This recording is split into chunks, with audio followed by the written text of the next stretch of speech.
नमस्कार, मैं Vishnu Shankar TV9 Bharatvarsh digital के मंच से।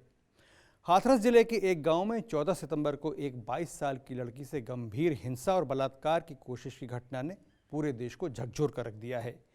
लेकिन इस मामले में अभी भी जनता सभी तथ्यों से वाकिफ नहीं है। सार्वजनिक तौर पर जो सूचनाएं उपलब्ध हैं उनसे पूरे प्रकरण का पता नहीं चलता है। आज हमारी कोशिश है कि हम सिर्फ तथ्यों पर बात करें और इस घटना के सत्य और अर्धसत्य आपके सामने प्रस्तुत करें। बाद बाकी फैसला आपका।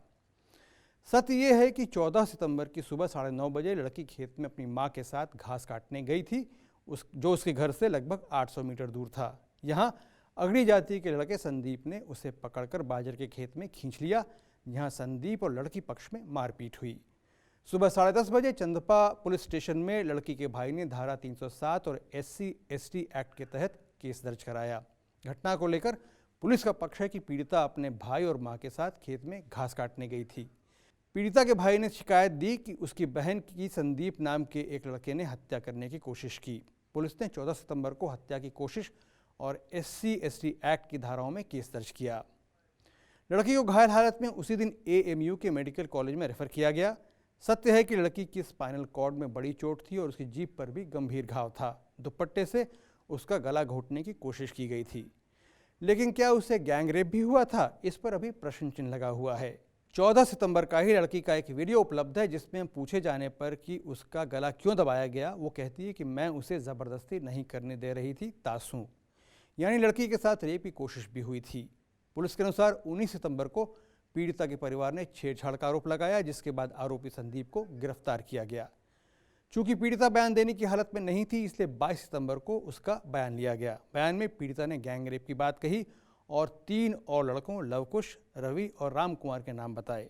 पुलिस ने FIR में गैंग रेप की धारा जोड़कर आरोपी लवकुश को 23 सितंबर को गिरफ्तार किया, आरोपी रवि को 25 सितंबर को गिरफ्तार किया और आरोपी राम कुमार को 26 सितंबर को गिरफ्तार किया।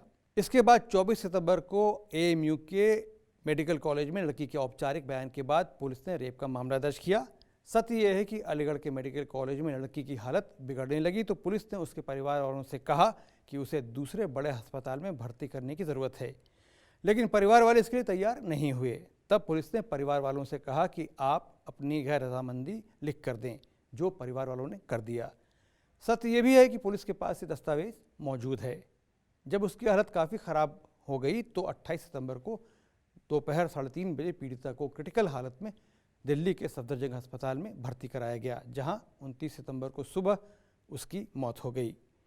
29 को इस सफदरजंग अस्पताल में पीड़िता का पोस्टमार्टम हुआ। सत्य यह है कि 29-30 सितंबर की रात पीड़िता का अंतिम संस्कार कर दिया गया। अर्ध सत्य यह है कि पुलिस के अनुसार लड़की का अंतिम संस्कार परिवार की रजामंदी से हुआ। एक वीडियो में जलती हुई चिता के पास लड़की के पिता और दादा को देखा जा सकता है, जो चिता में लकड़ी डाल रहे हैं। लेकिन बड़ा सवाल ये है कि क्या वो अपनी मर्जी से वहाँ थे या उन्हें वहाँ जबरन लाया गया था। अब लौटकर गैंग रेप के आरोप पर आते हैं। हमने इस रिपोर्ट में पहले आपको बताया कि लड़की ने गला दबाए जाने की वजह उससे ज़बरदस्ती की कोशिश को रोकना बताया था। तो सत्य है कि बलात्कार की कोशिश का आरोप तो स्वयं लड़की लगा रही है। उधर हाथरस प्रशासन का दावा है कि पीड़िता की मेडिकल जाँच में रेप की पुष्टि नहीं होती है। सत्य है कि सफदरजंग अस्पताल की पोस्टमार्टम रिपोर्ट में भी रेप का जिक्र नहीं है और पुलिस के अधिकारियों ने बताया है कि आगरा स्थित FSL यानी फॉरेंसिक साइंस लैबोरेटरी की रिपोर्ट भी इस बात की पुष्टि करती है कि लड़की के साथ रेप नहीं हुआ था। एक प्रश्न ये भी है कि क्या यह सिर्फ एक दलित लड़की के विरुद्ध गंभीर हिंसा और बलात्कार की कोशिश का मामला है या इस हादसे के पीछे कोई और वजह भी हो सकती है। हम ऐसा इसलिए कह रहे हैं क्योंकि सत्य ये भी है कि लड़की के परिवार और अगड़ी जाति के एक परिवार में ज़मीन को लेकर पुरानी रंजिश है, जो साल 2001 से चल रही है। 2015 में दोनों पक्षों में सुलह सफाई कराने की कोशिश भी हुई थी, लेकिन वो सफल नहीं हुई। अब फैसला आपके ऊपर है कि आप हमारे द्वारा प्रस्तुत तथ्यों से क्या निष्कर्ष निकालते हैं। सोच समझकर में हमारी कोशिश रहती है कि हम ऐसे विषय उठाएं जो विचार योग्य हों और आपको फूड फॉर थॉट दे सकें, इस उम्मीद के साथ कि आप आगे भी हमारे साथ बने रहेंगे।